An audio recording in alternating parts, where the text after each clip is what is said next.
Do you believe in the existence of extraterrestrials?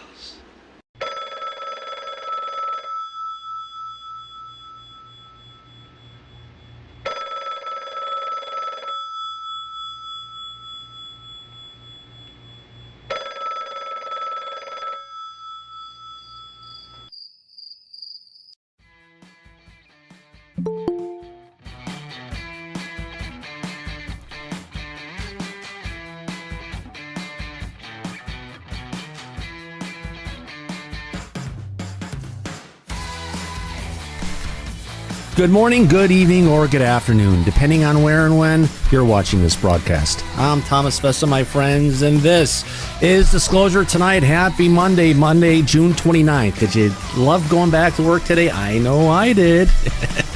Let's have some fun and welcome in our audience and see who the heck we have out there. We've got a lot of stuff that's really interesting for us to talk about today on that note. So let's get to it and let's welcome in the audience. Who in the heck do we have out there? Well, we've got Alien Bikers here as well as Amiga Rules. I see Anonymous Rex. Good to see you, Timmy. Anton Ghost is here along with Ashes on Air. We've got Carl Joe Garrison and Kathy Spire. Daniel Gans here along with Destiny Rocks. We've got Ed in the chat along with Eli McGinnis.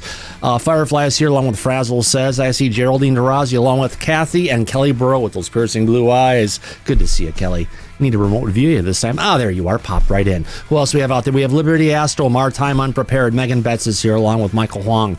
We've got Mr. Catfish 2100 in the chat. Good to see you, my friend.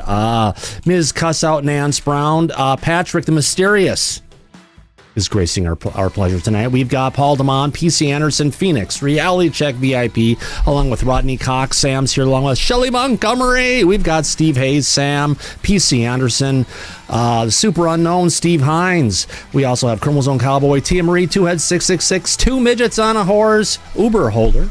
And got to thank all good old Yell Tommy Tanker, also known as Andy, for popping into the chat today. The chat is where it's at, man. Great community. I love y'all. Let's go ahead and get this stopped and move in to the studio. Where in the heck am I?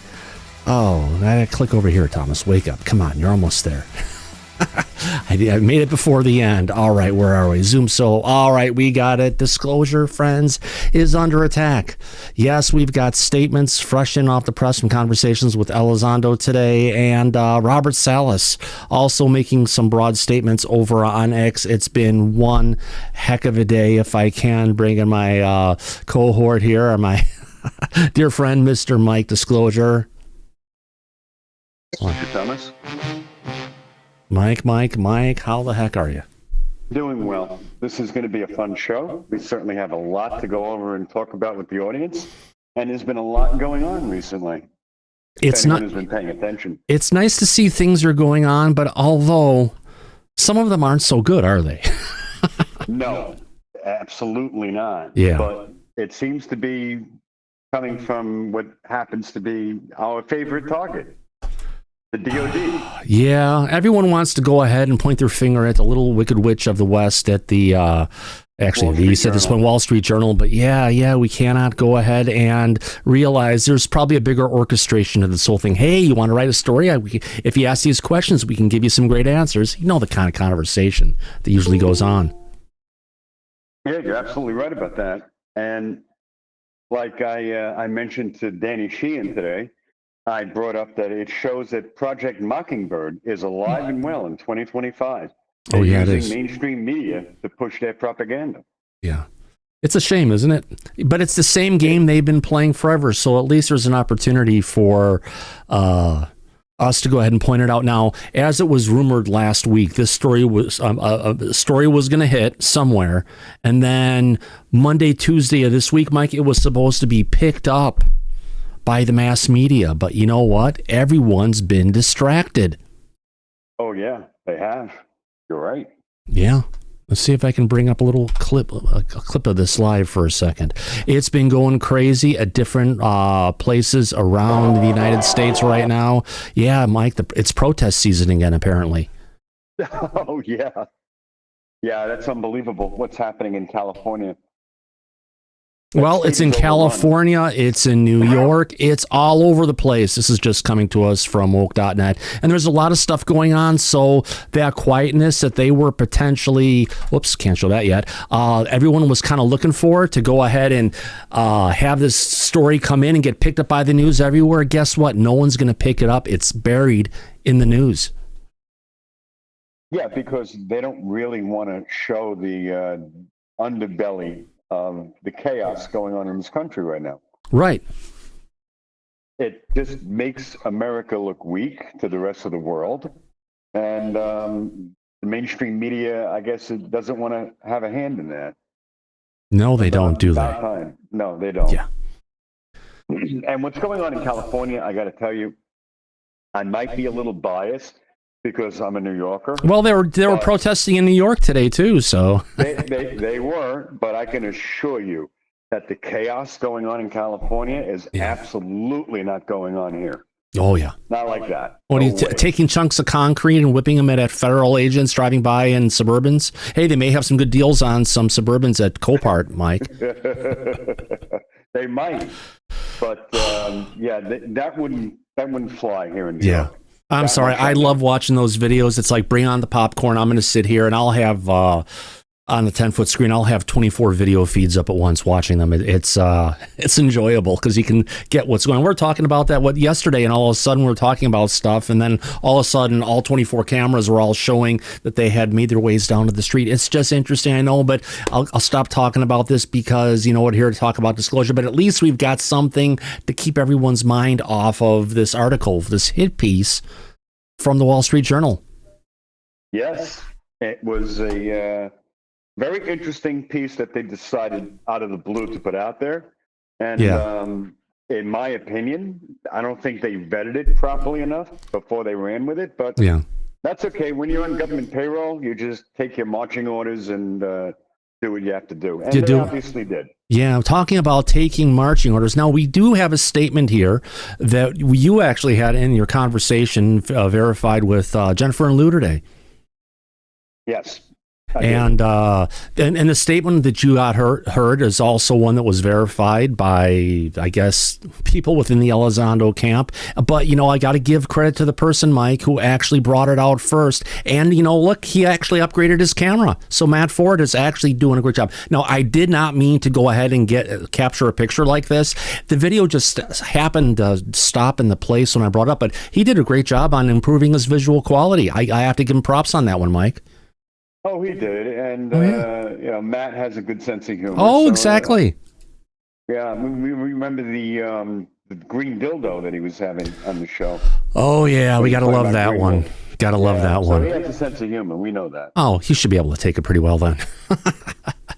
Hey, the frame's in their way. Okay, we've got a statement here from Lou. I want to get through this. Here we go. So, quote. This is about what's been going on and the paper that came out from the article in the Wall Street Journal. We'll get into Lou's statement here. The absurdity of the Wall Street Journal article is not only a disingenuous piece, it appears to be a well orchestrated by the usual players in the DOD. This is shameful, and this is what we have been calling out here, Mike. Oh, it has. For a long time now, long before this piece came out. Exactly. There should be a way I can select the text on this, but either way, I'll get past it. Furthermore, here we go. Impugning the credibility of military whistleblowers and eyewitnesses, talking about Bob Salas here, over decades to support the narrative of a few who only now admit they were aware of a deception campaign against the American people, Congress, and the president is anti-democratic. In my opinion, I'd have to agree with that completely, Mike. Oh, no, Lou is absolutely right about that. One might say it's also borderline criminal because what they perpetrated is a crime against the American people, Congress, against the Constitution, and also some of the members that served in the military that they put this hoax over on that they're claiming. Yeah, absolutely. Let me get on to the second page of the statement. I'm also aware that part 2 of the article will work hard to try and discredit others, including me. So there we go. So we know Lou Elizondo has yet another target on his back. Unfortunately, it wasn't it just never ends, does it, Mike? No, it really, it's like they're trying to put the toothpaste back in the bottle. Yeah. But they're not going to be successful in trying to do that after everything that's come out that you and I have covered. Oh, yeah. And, there's other ones out there trying to take manufactured information and twist it around. It's going to be, we'll see how long this one takes before we get there. Hopefully we'll get it before, hopefully we'll get David Grush's op-ed before. Well, that was supposed to come out already, and we're still patiently waiting for it. I can't wait until he releases that eventually. Oh, I know. I'm waiting with bated breath, so let's move on with this. So, personally, I think the DOD just opened a whole new can of worms for itself if it approved these statements being made. Lou Elizondo, former director of the Pentagon's Advanced Aerospace Threat Identification Program. Yeah, it's nice to see Lou poking his head up and making a statement on this. It's kind of important, I would think. But it's also preemptive considering he's going to be the next target. And that's already been confirmed from the Wall Street Journal itself. They spoke with Dr. Sean Kirkpatrick and Susan Goff. So they got confirmation from the Pentagon and the DOD. Oh, really? Right. So, yeah, it's in the Wall Street Journal. They said that they spoke with Dr. Sean Kirkpatrick from of course, yeah. We know we're understanding that, Susan Goff, right? Representing the DOD. She said that the reason they put out this deception campaign was because they were trying to hide weapon systems that they didn't want the public to know about. So they came up with the UFO story. But that was only particularly referenced as the program for the F-117. But as we're seeing what they did with the situation with Bob Salas, where they went and he had the UFO that came initially over the guard building and then drifted over and was over the silo itself, and it shorted out 10 of our ICBMs. They're trying to play it off like a test that was being done, that they were actually running live on our nuclear arsenal. Do you think our government would actually go ahead and do something as stupid as that? Run a test that could potentially short out or potentially launch these missiles? Well, I believe that we're going to probably cover the rebuttal coming from Bob Salas himself, which I think will explain this perfectly, Thomas. Oh, yeah. Let me get over to we'll give Bob a chance to talk, and he'll explain this for everybody to understand exactly what the hell is really going on. Oh, yeah. It's a shit show, to say the least. Oh, it absolutely is a shit show. Took the words right out of my mouth. Oh, and then some. Mm-hmm. Did you send me the link to that, Mike? I did. Yeah, let me get into that. Check your DMs. Yeah, I got you, buddy. Yeah, and one of the things also we also want to talk about today as I'm bringing this up is SCU just had their conference over the weekend, and there is actually the end of last week, and there's been a complete lockdown, a complete blackout of any of the information that was discussed at the conference. I don't think is the stigma so strong that scientists and people who are in the fields are coming to speak at SCU that they should be afraid that they can't talk about it again? I thought we got past this shit. Not. Yeah, it's not that. You have to understand, a lot of the people over at SCU are graybeards, as Lou likes to call it. Mm-hmm. So they are not, I guess, they don't have enough young blood over there in that organization to see things in a different light. I think they are pigeonholing themselves and trying to cover everything up. It's a bad move, especially from the scientific community. Oh, I got you. Let me go ahead and see if I've got the thing here, but I probably want to bring it up in Google. It's a PDF. It's a PDF, but it can be open within Google Docs. And I just want to make it a little bit more legible on the screen. Oh, readable and the whole thing. Can I go ahead, file, make a copy? Here we go. All right, so now I can go to my usual thing. You view fit. Got it. We got that. I don't want to see the outline, and I want to take the text Make it a little larger so our audience can read along. Because I think people like to read along, don't they, Mike? Yeah, of course they do. All right, let me go Like ahead. when we're in school. Oh, yeah, of course. Let me go view fit. We got that. Let me go ahead and bring this up now. Document. Let's test it. Here we go. All right, so there's the document. We got it here. And let me just take this all and pump it up. Let's go to here. I know some people got on their TVs, but if you're watching on a cell phone, it makes it a little bit harder. I understand when you're older, Mike, you need the text a little bit larger. Yes, Is everybody out there, is the text big enough? Hey, audience, tell me, is the text big enough or not? You need it larger or smaller? Let's see what they say. Come on, audience. Say something. It's clear now. Yeah, it's good. It's good? Okay, we're good. Yes, thank you. Good.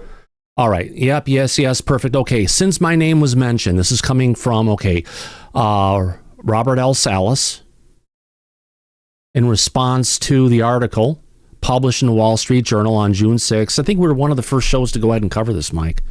We did. Yeah. You're absolutely right. Yeah. Yeah. So since my name was mentioned in this article, page 7, with respect to an incident I experienced while I was a Minuteman ICBM missile launch officer in command of a launch control facility in Montana, designated Oscar 1, and false representations were made, I find it necessary to respond to those statements in the referenced article.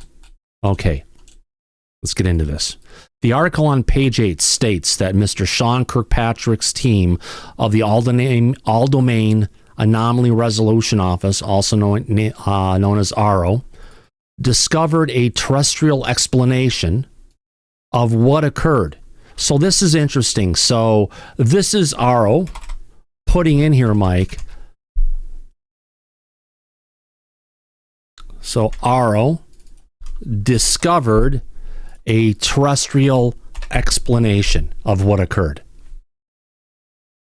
And they provided this to the Wall Street Journal for publication. Correct. So this is, you know what, Mike, this is giving us? This is giving us a preview of what the second installment of their bullshit historical report is going to be like. That's exactly right, Thomas. That's exactly what they're going to do. And now we know what's coming. And so does Lou. Oh, we're going to hear a ton of this. We ain't found shit. Yeah. Yeah. All right. Or what they did find is shit. Oh, meaning, prosaic terrestrial explanation. That sounds like Sean Kirkpatrick writing that. It was Sean Kirkpatrick. Right? No, we can't blame it on him. That sounds like Sean Kirkpatrick listening to his bosses telling his people to write it like that. That's what's going on. Susan Goff. Yeah, you're right. She's in it too. Oh, you said those magic words. God, I miss Susan. It's been so long since her picture's been around here, and I know I've got it here for just an emergency. Where is that beauty here? I know she's on my desktop, and I keep her there so I can pull her out. And it's a great way for you guys out there. You know, you're having relations. You don't want to come too fast. Well, you got Susan Goff. Dun, dun, dun, dun. Oh, there we go. Yeah. All right. Susan, we love you, girl, but you're doing too good of a job here. Seriously. The erection killer. Yeah. That's great. Oh, yeah. All right. Let's get into this. And it further states that a large electromagnetic generator requiring heavy concrete supports and 60-foot posts supporting a platform was constructed near the front gate of the Oscar LCF, where it would fire a high voltage burst of energy, creating an electromagnetic pulse to determine any vulnerabilities to our equipment and missiles. It further states, when activated, this device, placed on a portable platform 60 feet above the facility, would gather power until it glowed, some of it with a blinding orange light. Then it would fire a burst of energy that could resemble lightning. The electromagnetic pulses snaked down the cables connected to the bunker where the launch commanders like Salas sat, disrupting the guidance systems, disabling the weapons, and haunting the men to this day. But any public leak of the tests at that time would have allowed Russia to know that America's nuclear arsenal would be disabled in a first strike. The witnesses were kept in the dark. Hold on a second, Mike. Did Robert Salas live down in that bunker 24 hours a day, 7 days a week? No. Not so he came to work and from work. Yeah. Passing through the gate by the area where this contraption potentially would have been. Well, it's not just that. He was in command. I know that. Missile flight. So the front gate up top side, he was underground. They notified the launch control facility underground from on top where the main gate is. Yeah. So he has constant communication. He knows damn well what's going on. Plus, not only that, they'd have to brief him long before they would go to bring equipment there. Bingo. So, and plus, they wouldn't be doing this when you have guys that are there watching and on the call, ready for the phone to ring for them to launch those missiles, to go ahead and do something like this when no one's prepared for it. No safety protocols are in place. It just doesn't make sense. It's complete horseshit. And that's what Bob is explaining in his rebuttal. Yeah. Really quick, Firefly asked a question. No drones at the LA riots? No, they have Reaper drones over LA, Mike. Yeah, those are for surveillance. That's all. They're not armed. Oh, I know that. They're just taking pictures. That's it. They're on a photo tour of Hollywood and the surrounding area. Let's move on. So my response to this fantasy is as follows. 1, I gave over a 2-hour presentation to 2 members of the RO team on February 5th, 2023. At the end of my presentation, I asked them if they were going to contact the U.S. Air Force to verify the factual events I represented to them. They replied that they would not be doing so because of the lack of cooperation from the USAF. Interesting. Did Bob say that before? I don't think he did. That's new. They never informed me that they had discovered some terrestrial explanation to my incident as stated above. Go ahead, Mike. We lost your audio, Mike. Your headset may have reset itself again. We'll get there. Can you hear me now? We got you now, buddy. Can you hear my audio now? We got you. Perfect. I was just gonna say that Bob served honorably, and at a time during the Cold War, and for them to make up a story like this about him is offensive, to say the least. That's all I wanted to say. It's disgusting, Mike. It really is. Someone like him deserves better, and he shouldn't have to reiterate the story that he's told since this happened in '67. Yeah. If we can, I missed this. Patrick, you have your hand up on what we just talked about? Yeah, actually, something that this story completely negates, and I think Bob needs to come out. Bob and I don't get along politically, but this is the one thing that I neither do I with him on.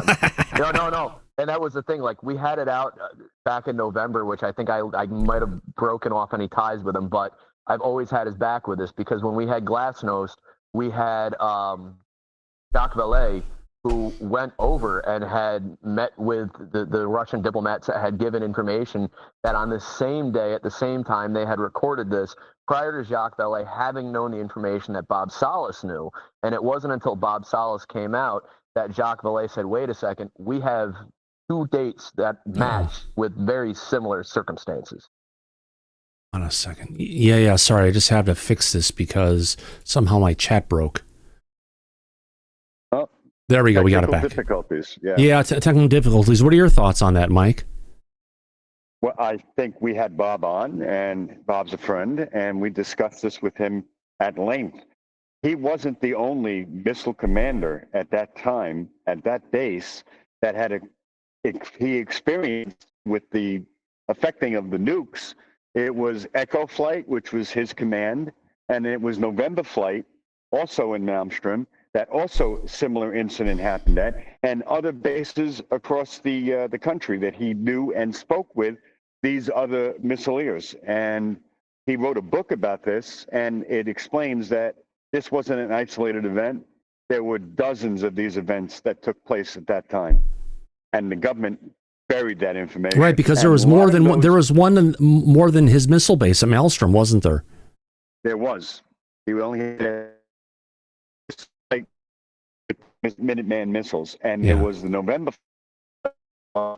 This was occurring pretty regularly. Hey, Mike, you're But getting hit with a a solar. It sounds like you're getting hit with a solar storm there. So, hold on one sec. Sure. Need to get Mike a new router. Let's try it again. How about now? Okay, I think you're good. Better? Any Yeah. better? Yeah. Yeah. I hope so. Yeah. The problem was that aside from Bob Salas, the other missileers are still under NDAs, and they can't talk about this publicly. Bob's the only one who came forward. Yeah. And if you remember, he told us that story. He has the same answer, kind of like what what do you call it? Bob Bigelow. He doesn't care at this point. He wants the truth to come out. He does.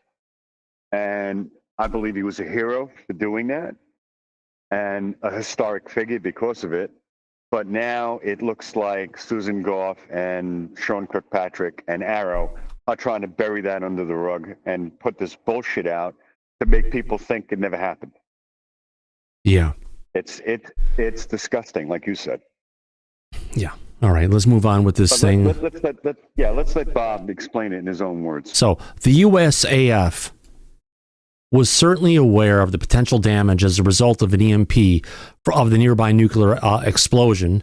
And I and my co-author, James Klotz, wrote about this in the subject of our book, Fate a Giant, pages 27 through 32. In addition, we listed references to EMP studies on pages 33 to 34, with supporting statements from members of the Boeing investigative team. We concluded that EMP testing was not the cause of the missile shutdowns. If this had been the case, it surely would have been reflected in the historical documents and communications with investigators we received for that period. 3. All Minuteman crew members had high security clearances. We had detailed briefings, both classified and unclassified, on any activities in the field that could impact the status of our missile readiness each time we were sent out on alert duties. In the 3 years I was assigned as a missile launch officer at Maelstrom Air Force Base, I was never briefed about any EMP testing on operational missiles, which doesn't make sense. If they wanted to do EMP testing, they would probably go ahead and build special bunkers. Special facilities just for the EMP testing, because the last thing they'd want to do is take part of the arsenal and especially live missiles, Mike. Yeah, that needed to be back then ready at a moment's notice because of the Soviet threat. But they would never use an EMP on live missiles because it would completely fry the electronics. Yeah. Completely. They couldn't take them offline. They're too goddamn expensive. They still wouldn't do that. No way. Yeah. Exactly. They're coming up with really idiotic excuses. They're really scraping the bottom of the barrel at this point, but it just shows the closer we get to being over the target, the harder they're going to push back. But, like Maxine Water always says, when they push back, what do? Oh, we push back harder. We push back harder, exactly. And then granted, I'm not someone who loves Maxine Waters, but as a former backup singer for Tina Turner and someone who's been around for a long time, you got to give her credit for that, for bringing out the bass. And that's what we need to do, is bring out the bass on this and push back harder. Oh, I agree. And that's exactly what you and I did, because as soon as this story from the Wall Street Journal broke, we pushed back immediately on social media and on the show. We didn't let them get away with it. We didn't just sit silently and report on, what they're covering. No, we pushed back on where it's coming from and what they're doing and how this is complete bullshit, because that's exactly what it is. And now the truth is starting to come out with people like Bob, who are coming forward and explaining their version of it and how what is being put out couldn't possibly have happened. Yeah.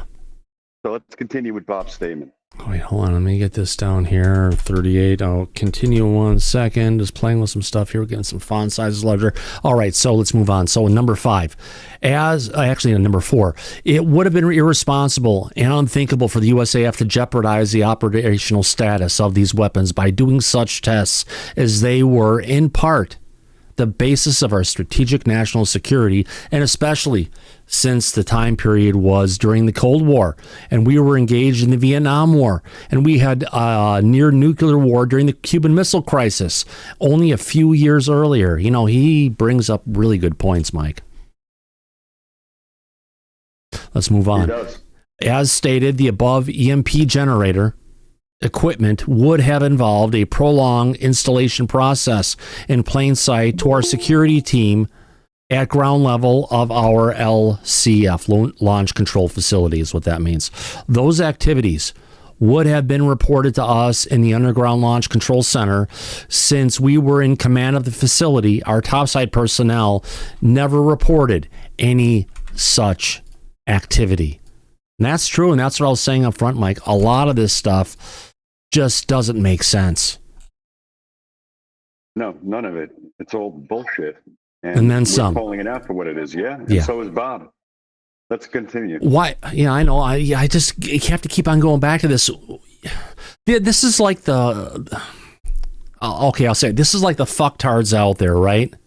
Who are trying to say the Tic Tac can't be real. It must be a camera misnomer because it's going from 60,000 feet down to 50 feet in a fraction of a second. And our physics dictate that it must burst into a fireball. It just comes down from people who are trying to go ahead and use, put logic to stuff that just doesn't make sense. Oh, yeah. We're talking about Sean Kirkpatrick again. He co-wrote that paper with Sean Avi Loeb. Kirkpatrick and Avi Loeb, yeah. We love you, Yes, sir. Avi. That's why we have an unlimited supply for anyone who asks of Avi Lube. There we go. Yeah, they're going to need to spread a lot of that lube Yeah. around if they want to get Yes, this it's a story out. personal lubricant, water-based, for your pleasure. So during our incident, our flight security controller expressed, we almost need to have a little commercial we jump into middle of the road, like from Vita Vita Vegemin. During our incident, our flight security controller expressed extreme fear when reporting to me an object hovering just above the front gate of our LCF. Now, this wasn't near the front gate, Mike. This was actually over the front gate. So this thing they set up was off to the side that did this stuff. It doesn't add up. In fact, all the security personnel were very frightened, as we later learned. Now, here's the thing. You know what they're banking on at the Wall Street Journal? That Bob wouldn't be able to Nope. speak up about this? Nope. Your average citizen out there, whoever they may be, no matter their age, young or old, who are reading this, right? Who have no involvement in Disclosure tonight or the community closely, right? These are people on the fringe who are reading this because it's interesting to them. They're going to read this stuff, and you know what they're going to do? They're going to believe it. Because they don't know any better. It's not their fault, really. No, it's not their fault, but that's what the Pentagon is banking on.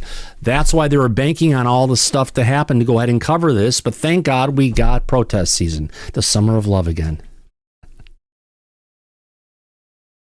Yeah, it's the summer. Here we go. Same shit all over again. I got home from work today at about 3:00, and I checked my feed over on YouTube, and the protests had been going and strong all day long. And it's like, don't any of these people work? I don't think they have jobs, do they? No. Oh, that's right. We give them enough money so they don't have to work.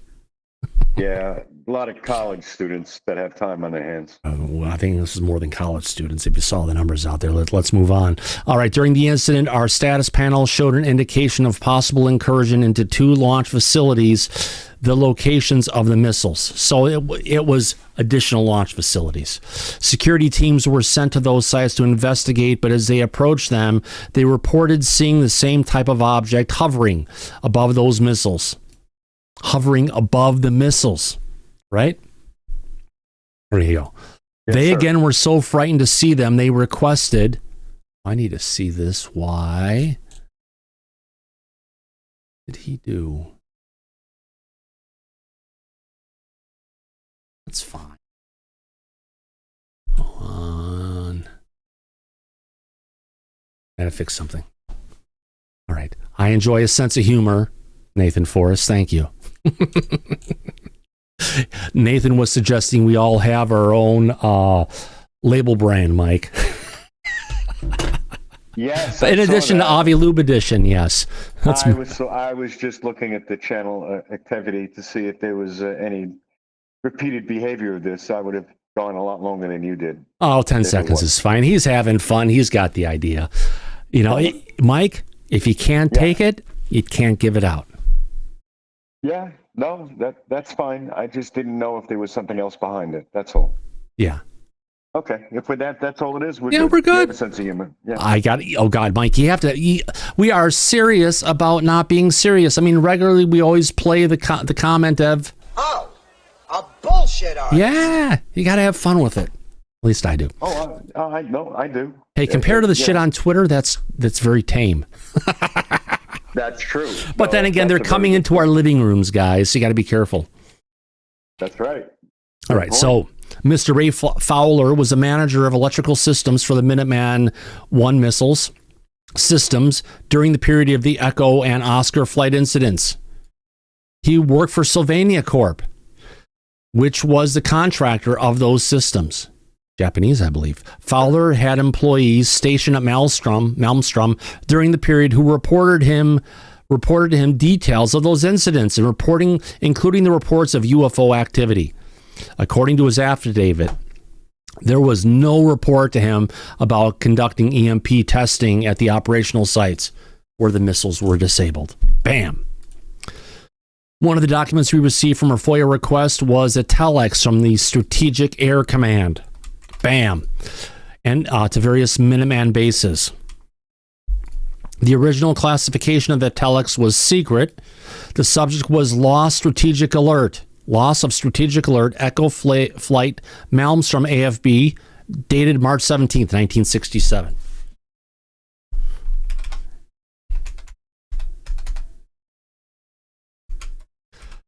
All right. In the body of the telex, it's stated, I was trying to make it easier to read. The fact that no apparent reason for the loss of 10 missiles can be readily identified is cause for grave concern to this headquarters. We must have an in-depth analysis to determine cause and corrective action. We must know as quickly as possible what the impact is to the fleet, if any. Such a statement would not have been made by the SAC headquarters if the shutdowns had resulted from EMP testing. I think he's right on target here, Mike. 100%. Yeah. That is, it couldn't be clearer, crystal clear, the point that he's making. Yep. So, per the SAC request, Boeing established an investigative team. It was headed by Mr. Robert Kaminsky. Good pull, huh? Who had been charged with running the Minuteman troubleshooting team. Well, hopefully he wouldn't figure how many Pollux it take to fix a missile, Mike. Yeah, exactly. Without a ladder. And let's move on. Hey, I'm Polish. I can say those things. He contacted me shortly after I went public about my incident. He wrote a long letter in which he stated, quote, the team met with me to report their findings, and it was decided that the final report would have nothing significant in it to explain what happened at E-Flight. There was no technical explanation that would explain the event. There was no mention of any EMP testing with respect to this or any other incident. The two Boeing engineers, requested by name in the SAC telex, Riggert and Dunton, confirmed the wing history report. The electrical power problems were ruled out as a potential cause. According to the DOE, there was no nuclear testing conducted on March 16th or March 24th that could have been the source of an EMP. Especially, I'm like, how else would they create an EMP back in the 60s? Or was it 70s? Either back in 60, that time, 67. except with with nuclear material. That was the only way they knew how to generate it, right? Back then, yeah, that would have been the only way. But Yeah. that would have destroyed their Minuteman. Yeah. They wouldn't do that. Yeah. So there were multiple reports of UFO sightings near and over Malmstrom Air Force Base on the evening of March 24th, 1967, 1 year before I was born, as stated in a report by the base operations officer. Other witnesses to those and other sightings would have been available to testify under improved witness protection assurances. Now, here's the thing, Mike. This is almost like what they've been saying with the Tic. Some people have been suggesting with the Tic Tac, saying this is a blue on blue exercise. We don't do blue on blue exercises. It's against the law. And especially when you're dealing with nuclear warheads, Mike. No. That's the strongest nuclear weapons are something they won't fuck with. They're not stupid. Especially during the height of the Cold War. Are you kidding me? Yeah. No, absolutely not. It's nonsense to even say something like that. So I and other witnesses were available and willing to testify under oath as to the truth of the above statements. I am sending this rebuttal to the Wall Street Journal and ask that they publish it and respond to the rebuttal statement as listed above. Robert L. Salas. Wow. Well said. Well, this actually gives them a reason to actually call Robert to the next hearing. Which is something that he has been wanting them to do for the longest time. Yeah. This is his chance. He wants to tell his story. And I think there's a lot of people out there that would love to hear it. Oh, we would. Oh, yeah. We've had him on here a couple times. We should see if we can get him back again. We love the guy. Yeah. He's a good man. Yeah. And this was really unfortunate that they tried to throw him under the bus like this for no reason. He did nothing to deserve that. Well, they're trying to find what they can to sow doubt, Mike. Tic Tacs are going to be next. Watch. Other sightings that have happened. The incidents that happened with the USS Eisenhower off the east coast of the United States, and then we had the USS Russell on the west coast of the United States. They're going to try and take everything and take a page out of Mick West's Debunker's book, is what it sounds like. That's exactly what it seems to sound like is going on, but it's not going to be successful. So I thought that they would be smarter than that, but it seems that Sean Kirkpatrick and Susan Goff don't seem to have that degree of intelligence, because if they did, I don't think they would have taken this exact approach. It's a failed approach. It's not going to be successful, not for most people who are knowledgeable or have half a brain. So I don't get it, but they're going to find out. That's all. Yeah. And we're going to be here to remind them every step Yeah, of the I mean, way. this doesn't even get into the part where they were basically trying to tell people in the Air Force, oh, yeah, you're just signing this because we're hazing you. I think there may have been something there, Mike, but they're just trying to go ahead and use this as an excuse to take behavior that had happened. Whistleblowers probably came forward on this, and they're running interference. It seems to be.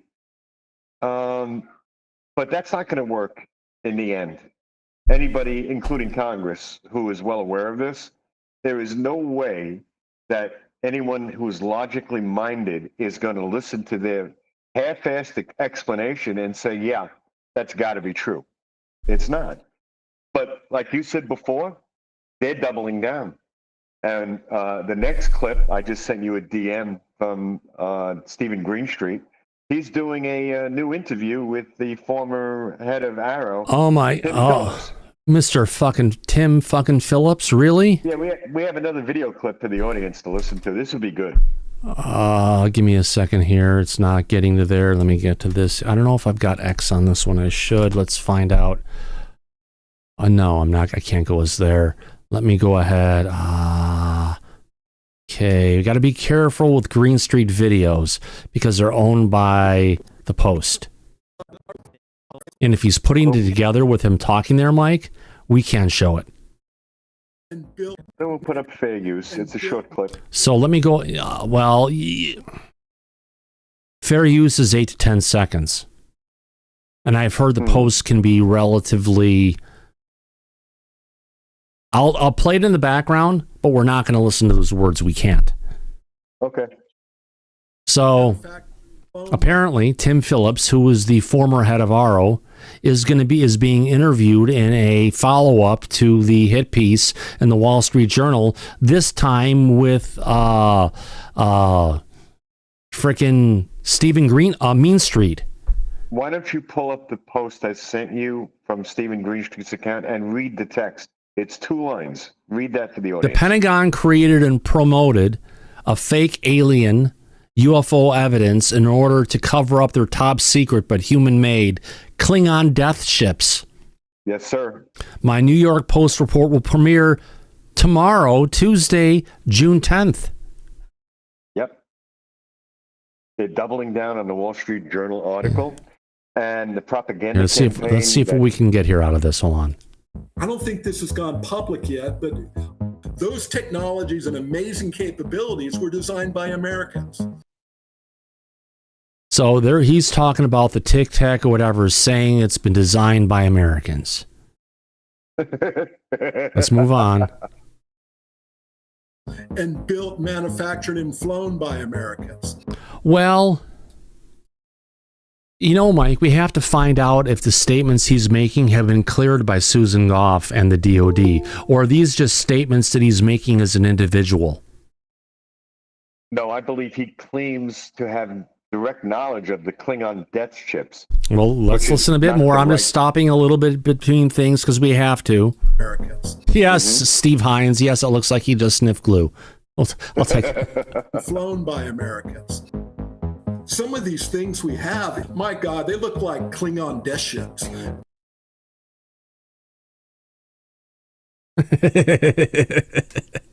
Muck. Oh my God. This is the shit they're trying to put out there for the public. Thomas. Yes.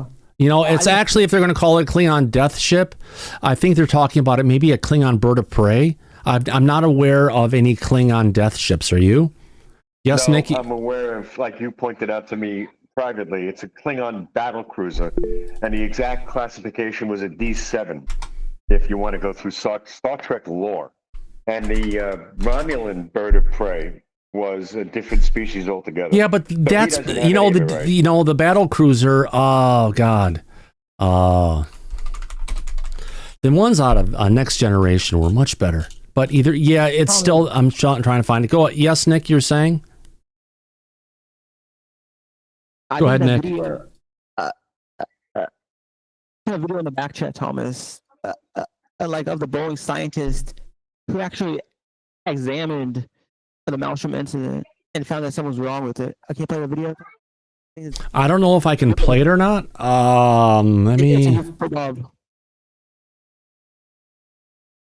Oh, I can't see this. Let me get to here.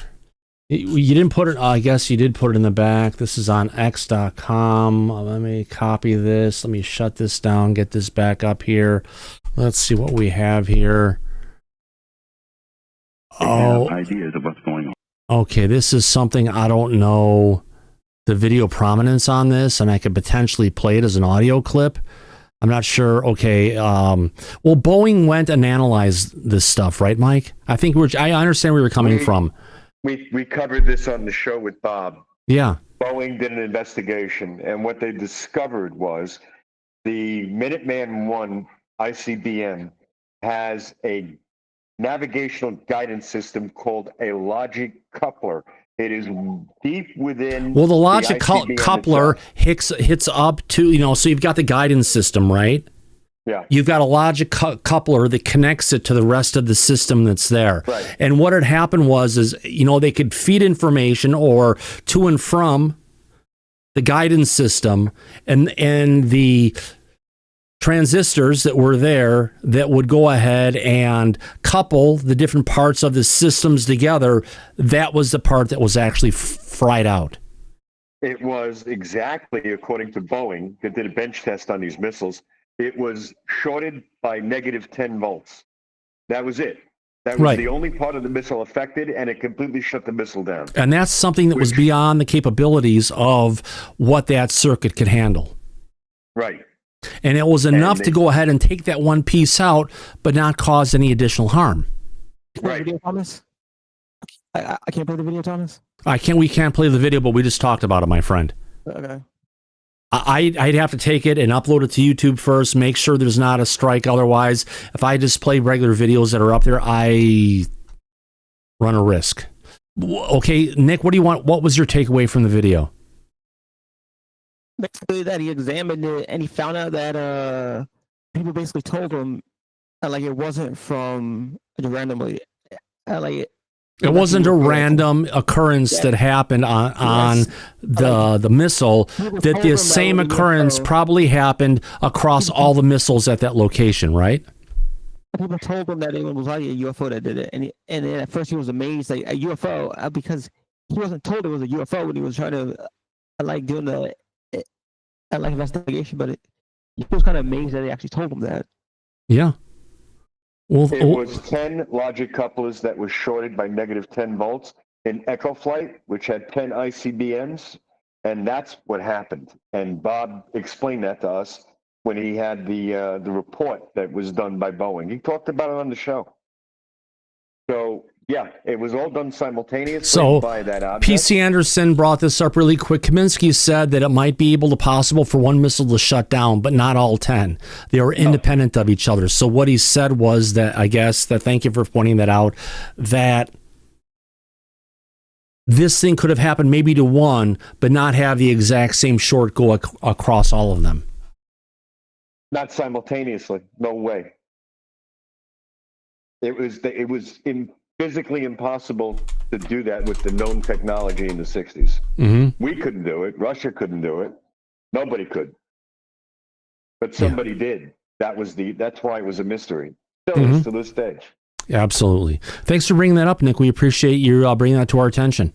Just to go ahead and clarify that a little bit more. So Green Street, let's get back to listening to picked a bad day to stop sniffing glue. Absolutely amazing. Even he agrees. There was a lot of misbehavior by our government. We built these UFO cover stories to... Boy, oh boy. It's really getting deep and thick in here, Mike. I imagine they've got a degree of a PhD by now, piled high and deep. Oh, you mean Sean Kirkpatrick's PhD? Yeah, that's exactly what it stands now for. We got Tim Phillips here who's going off. What we were really doing. Yeah, you like his hairstyle? Do you think it's natural or is it glued on? I can't tell. Oh, it doesn't look natural to me, but it doesn't matter. Yeah. You remember when he took over, people were saying, oh, let's give him a chance? Yeah, I remember that. Yeah. And I said, I'll believe it when I see it. Yeah. Never happened. Yeah. Yeah. Didn't he go after whistleblowers publicly, Tim Phillips? He lost his job for that? Yeah. Well, they were trying to get a replacement anyway. He was just a temporary. So I guess he felt he had nothing to lose. Yeah. True. But hey, have you seen some of the hairpieces they have in China these days? Holy cow. They look good. You could order one from Temu. Oh, yeah. Or, yeah, exactly. There was a fake program. Yes, Mo Howard, I agree. Was a flying saucer alien program. Yeah, there was a false special access program. Oh, my God. Why is it he can talk about all this shit in just a green screen? It doesn't make sense. Either way. So, yeah. It's where it's at, my friend. Actually, let me get back. Wrong one. Here we go. Wrong studio. Wow, it's just... Hold on. Brian, in the show, in the front chat, is saying he's in California right now, and LA is going wild right this minute. All right, give me a second here. Let me get up to right... We have live feeds, don't we? Yeah, we got live feeds. You guys may not hear it exactly right, but it's on this account, and I can bring it up. Let's... Actually, I can probably get it... Let me get it from Safari. Let's see if I can get it from here. Oh, YouTube doesn't have me here. I don't feel like doing that right now. Let's do it from here. YouTube. Oh, it doesn't look too bad yet. I don't see any big explosions going on, but let's take a look and see what's going on Yeah, Starship Studios talked to the guy on this earlier today. What are they've got? Yeah, actually, you guys can't see it. Let's video full. All right. So, yeah, it looks like New York City, it's getting dark. Mike? There's a bunch of NYPD out there. You got the Los Angeles, you know, it looks like we've got a bunch of LAPD and California Highway Patrol and LA County Sheriffs and State Patrol out there, but it doesn't look too bad. Let me check the woke.net. The woke.net feed. We got Dallas, Texas going off. Nothing yet. Nothing major. Fine. That's good news, I guess. Yeah. I know where to look. All right, everyone who wants to watch stuff, there's two great places you can watch on YouTube. One is woke.net, and the other one is, what's this guy's feed again? Starship Adventures. Those are some of the good combo feeds that are out there. So, well, speaking of Starship Adventures, you know, if Tim Phillips is right, and the Klingons are an issue, William Shatner went to space not that long ago. If we really needed it, I'm sure we could call him into service if we had to. Yeah. Right, Thomas? Oh, we probably could. Yeah. Captain Kirk would be really good in dealing with the Klingon death ships. Oh, I think we had better people dealing with the Klingon death ships, and I think that possibly was. Why doesn't this want to show up anymore? Frickin' DuckDuckGo. Oh, I know why I'm on Google. That's why. Give me a second. I've been wanting to bring up... Oh, that ain't going to work.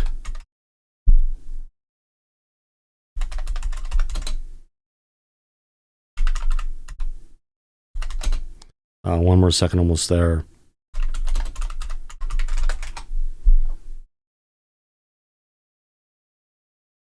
Trying to get up. I think. Here we go. All right, I got it. Finally, I've been looking for the proper Klingon picture, Mike. I finally found it. There we go. So supposedly we have a ship that looks like this.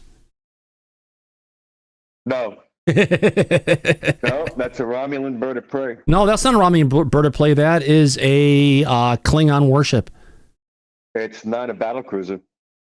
Yeah, there's a bunch of different ones. This is a Klingon. Look up D7. Klingon D7. That's the one. Yeah, there's a bunch of different ones. No, that's much bigger. And that's what Tim Phillips is saying. I gotcha. There's a bird of prey. That's the one I like. Let's get that one and go to view the file. You like the bird of prey, but it's not a bird of prey. But either way, it's still a warship. We're close enough. Either way, it's got wings to the side, something that projects out the front, and a lot of big armaments on there. Now, if we did have one of these, Mike, why would we even be screwing around with China or the Middle East or anywhere? We could take everything out. Yeah, we would have ruled the world a long time ago, very easily. And then some. And then some. Oh, yeah. Let me get back then to X and see where we're at. Yeah, okay, did we cover what we needed to cover tonight? I think so. We got that one, we got that one. We got that. The end of the world is coming. Yeah, don't need to cover that. We've already covered that one a bunch. Oh, interesting news coming from Ross Coulthart on News Nation, talking about the exact assessment and they have about the New Jersey drone swarms. One of the things that they're coming forward now, Mike, and they're actually going ahead and saying is that potentially what we were seeing were our drones that were up there. But the scenario was there was a whole bunch of other ships that were around the area that weren't human, and they were using all of our drones to distract you from the things you should be seeing. And that was one of the cases on our bingo card, I believe. It was. I remember that. Yeah. Oh, yeah. All right, let's get this video up of Ross Coulthart here. I think from Reality Check News Nation, let's go ahead and play this little clip and see what it does to us. We can handle it. Here we go. And just to be safe. The White House asserts, which is that this was all part, these drone so-called incursions were all part of some FAA-authorized research project and other reasons. Frankly, it doesn't wash, and there's a big stink over it, and it's tempting to say it's all UFOs and the government's trying to cover it up.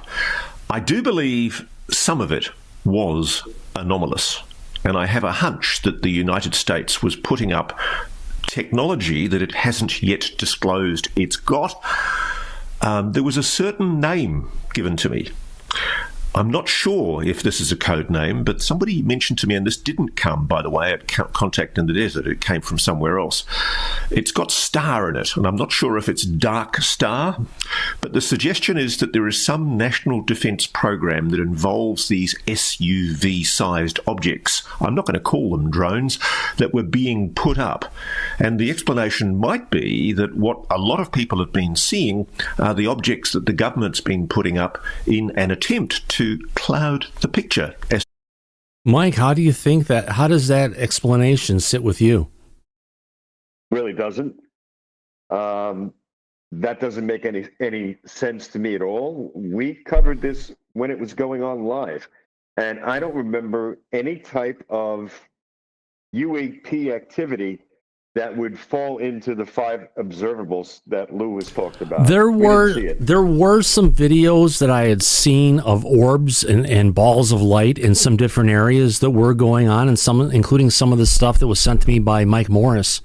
Just want to say that there wasn't a lot of it, but there was some of it out there. So in that particular case, if that's what was going on, and there, you know, because we were thinking, what could they be looking for? They could be looking for a dirty nuke. They could be looking for chemical weapons. They could be, if you want to call it, doing mass surveillance of all the people that were in that area because they were trying to find something, and they were looking pretty hard to find it. I don't think this was a mission to go out, Mike, and particularly train a fleet of drones and cause mass panic and fear. That's like another blue-on-blue exercise. That sounds like the same kind of lame excuse the DoD would come up with. Right, but it's also not accurate because they wouldn't purposefully shut down international airports like they did in the tri-state area with this. Right. These objects, no way. Yeah. No, that would be criminal if they did. So, yeah, I don't think they did. Yeah. Exactly. All right, here, let's play a little bit more of this. Here we go. To what's really flying over the east coast of the United States and over certain sensitive military bases and over the United Kingdom and over parts of Germany, particularly a naval base. There are still ongoing incursions by unknown objects, some of them doing allegedly anomalous things, some of them changing shape, or at least that's the account given to me by people. That's the person who was down in Florida, a woman who saw this stuff and said, oh my God, look, it changed from an orb into an aircraft, right? Right. But that happened was when you look at something that's far away and your camera doesn't have the resolution, it's going to appear like an orb. And as it gets closer to you, you'll be able to pick up more detail and see that, wow, that's actually something, it's a drone or something to that extent. Yeah, it's called a camera artifact. Right? Yeah. To a guy who told me that he was in Oklahoma and he was seeing a takeoff and landing point in a field near Oklahoma City where he saw what looked like a very coordinated, apparently government or some kind of official operation on private land.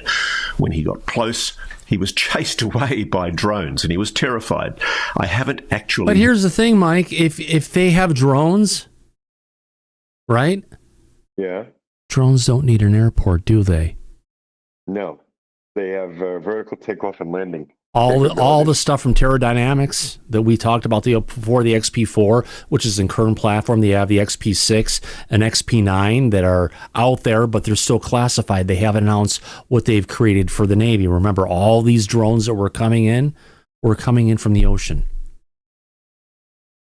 And what we saw going on with drone operations of stuff going off, taking off and going to a place. But to remember, these things are going night after night after night. So we're dealing with a situation. You had this whole fleet of drones that were going and getting launched, and then they all come back and they land again. They all have to be refueled. They have to be serviced. They have to be reprogrammed for what they're going to go ahead and do the next day and make sure they're fully operational for the next day of what's going on. Let's be real about it. And then they're going to update the plans of everything based on the information they got in. They're going to have the next set of data. They're going to want to get to these things before, 12 hours have gone by and it's time to launch it again. So whatever was going on, there was a huge amount of effort to coordinate all of these aircraft, whether it came from something launched from a carrier or something launched from a cargo ship. Back from him since we had our preliminary conversation. And sir, if you are still interested in engaging, I'd like to hear more. I do think there is something going on, that there is an active government operation. I was given a code name that had the name Star in it. It might have been Dark Star. My source was equal with the truth when it says this was FAA authorized. How could the transportation... No, that's bullshit. Don't even question it. Just call it out as bullshit. How could we know the FAA didn't know about this stuff? The FAA didn't go ahead and announce anything. And if the FAA did know about it, why would they be allowing all this terror to go on in the general public and not say anything? It just doesn't make sense. They still don't know what it was. Are you kidding me? That's the truth. The FAA still has no clue about these objects. It's a joke. It is a joke. But we were just talking about this earlier in the show. The government tends to put out these ridiculous stories that would be next to impossible to believe at face value. And they're still doing it with the drones, with the UAP topic. This is what they do. They put bullshit out, and they hope everybody is, hungry enough to swallow it. Yeah. I've got someone who might be up for doing that.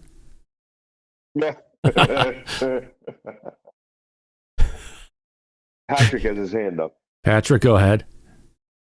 Yeah, so we had temporary flight restrictions here at KALB, 1B1. These are all upstate New York airports. And this was at a time, this was back when we heard the now current president saying he didn't even want to go to New Jersey. At this point, he was being read into security things, daily security updates. He wasn't being read in at the level he is currently now. But our temporary flight restrictions pretty much blocked anything south of West Point. So normally you get handed off to New York Center once you get within 30 miles of New York City. They said, no, it's completely off limits. Don't even bother. If you are not within Class B, so that would be 30,000 feet, don't bother coming in this area. They can't ignore that, and they can't ignore the fact there's a history of it. They can't ignore the fact that we had people in the ocean reporting from the ocean looking towards land, seeing things coming out of the water. I think these were the people that were at some piers in different areas, and you're looking out on the distance, and it was coming out of the water.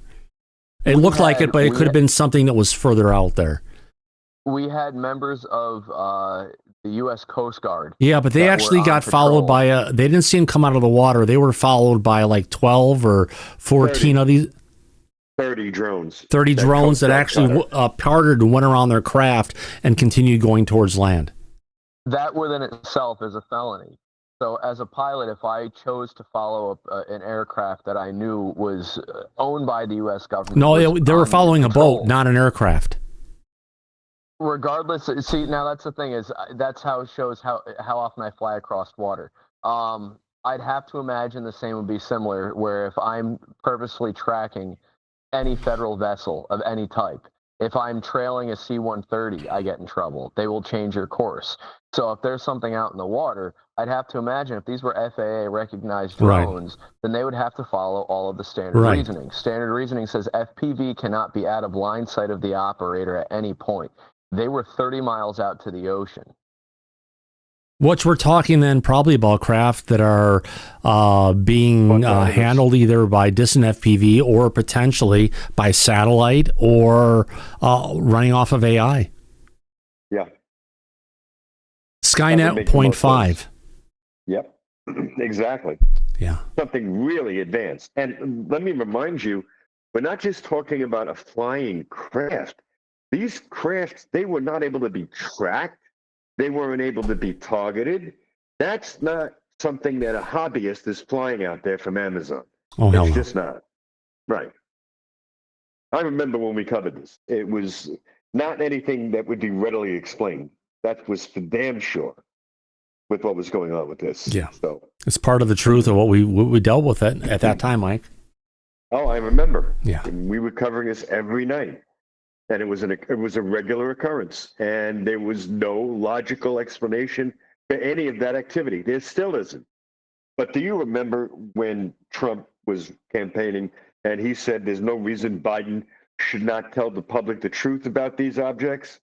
And that the first thing he was going to do when he got into office was tell everybody what was going on? That never happened. No, it didn't. I know. Apparently, it must have been so bad, Mike, that he can't tell us. Just like with the UFO things. He said, I get in there, I tell you. Even RFK said, I get in there, I tell you. But if it was something really bad or something that would preclude me, I'd have to respect it and not tell you. Which basically keeps on hitting whatever's going on with the non-human intelligence. It's not all rainbows, unicorns, and glitter coming co-sponsored by DC Muscle Wolf. Oh, hell no. If it was, they would just tell everybody the truth about what's been going on the whole time. Yeah. There's usually a good reason if they're not. Mm-hmm. Something that scares the hell out of them and they think would scare the hell out of us. Oh, they want to scare the hell out of us is what it comes down to. Yeah, but now they're feeding us this bullshit from Susan Goff and Arrow about how this was all a government operation to fool everybody with UFOs. Which is horseshit.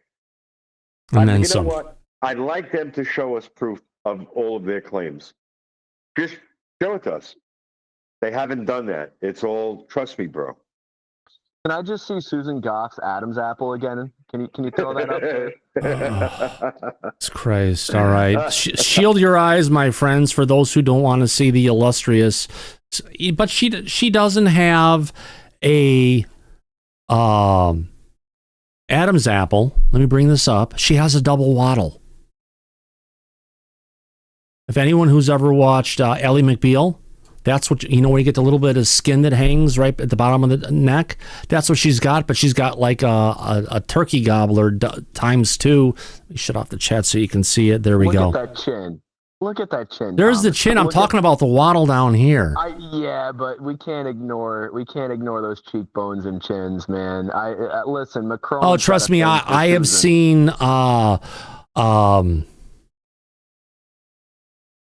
more manly looking women who actually are women. So she's just got a very stern. It's the weight, it's the hair, it's the lack of makeup.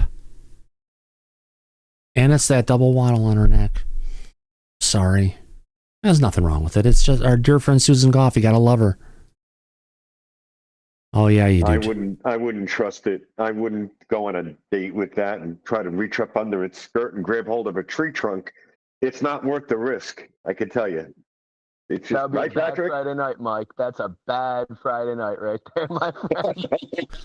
Yeah, there was a police officer down in Cocoa Beach or Miami recently that happened to him. 52-year-old guy has been in the force all these years, and he went home with someone. He didn't realize it was a trans dude, and he didn't tell until he went to get close, and he realized, oh, my God. Get the heck out of here. Right. That was a really gruesome discovery. Oh, yeah. But he at least he found out he was making out with a dude and was having a good time. Good for him. Just a hell of a way to find out. Oh, I know. Gosh, I'm looking through everything we've got in my bookmarks and everything. I think have we covered everything, Mike? I think so. All right. Going from Susan Goff to something like this. I've got an interesting piece. This is one of those things. Even Gary likes horror flicks and stuff like that. Let me go ahead and shut this down. Let me bring this one up. This is a good one. All right. This is a person with tattoos, Mike. Where's the face?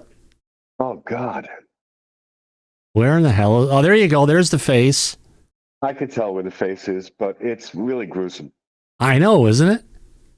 Crazy stuff that people would put on their face. Almost reminds me of Last of the Finest a little bit. Of course, without the tattoos. Just saying, I see a resemblance in there. But yeah, wild stuff. It is. Yeah, I've got a bunch of... we're back to Susan Goff. Which was worse? I guess we could go ahead and do a do a survey, but I think I know what they would tell us already. Oh, wow. What a day. Happy Monday, my friend. Check your DMs. I sent you yesterday when we were talking about LA. I sent you... Oh, I can't show that picture, Mike. I'm sorry. No, not a picture. It's a video. It's from Sassafras 84. It's a short clip. Oh, yeah. Let's play that video. I got to be careful on that, but I see what's going on. This is a Steve Inman guy who does stuff that sounds like Steve Inman. And I don't know if he has a YouTube channel. And if he does, I'd get a strike on this because this is original work of art that they actually do. So what they're actually showing here is, do I have it up here? Am I showing it? No, I'm not showing it. Here we go. This is just something that's kind of funny. They've got it where they're going ahead and they're basically kicking back the tear gas. Now, I saw a video on this earlier today, Mike, back in when they were having all the protests in Hong Kong. You know how you take care of the tear gas canisters? You put a safety cone over them, pour water into it, and it completely extinguishes it. That's a good trick. Yeah. That would work. Oh, it would. Absolutely. But he got a surprise for kicking that tear gas back, didn't he? Oh, yeah, he did. There's a bunch of people who got a bunch of great payback in the last day or so. Oh, all right. Let me get back into here. Let's see if there's anything else. Mike, I think we've got anything else. Are we good for the night? I think so. I think we're good, yeah. Yeah, happy Monday, everybody. Short and sweet. We covered a lot of different stuff going on. There's a big cover-up going on. They're pushing back even harder. And you know what? We're used to it. And we will continue on. We'll push back just as hard. Lou sends his best. He loves everybody. We miss you, Lou. Yep. Exactly. Don't let this stuff get you down. It's not worth it. No. Get up, brush yourself off, and continue on as normal. Exactly. Yes. And we're going to have a special guest on the next show, so we'll be able to get more into the stuff that's going on. Some more insights of the world of the behind, what's going on behind the scenes in Disclosure. Yes. Alice, your hand is up for the last question of the night. Yeah, I'm just going to say Lou's grandchildren will still be looking for disclosure. Oh, let's hope not. Let's hope not. I hope not. We need it now. We need our disclosure, and we need it now. But, I can't see how you guys have done it so long. I mean, it gets frustrating. Yeah, since I've been in this since before 2000, so yeah. Oh, it's been going on and on and on, and it's still not any 2 steps forward, 4 steps back, 3 steps forward, 1 back. We keep on going back and forth. We're right on the edge. We can't get over it. That's something else. Mike, I've been there before. Yeah. Oh my God, yeah. And you know what? You guys hanging in there with it. Oh yeah. Well, I'll tell you how, Alice. When they do that, it makes you want to continue to push back harder and get to the truth. That's why Thomas and I keep fighting the fight. Yeah. We're not giving up. They're not going to win. We all want to get to that happy ending, Mike. Oh, that's exactly one way to put it. Oh, absolutely. Well, everybody. Good night, guys. Good night, everybody. Thank you for coming in. Thanks to the audience. Thanks to everyone in the back. Mike, thanks for being here today. Appreciate your persistence. Oh, my pleasure. Yeah. Thank you for putting this all together. And we'll have a great interview with special guests coming up on Friday. It should be a good one. Some more insights into what's going on behind Disclosure. You'll love it. Yep.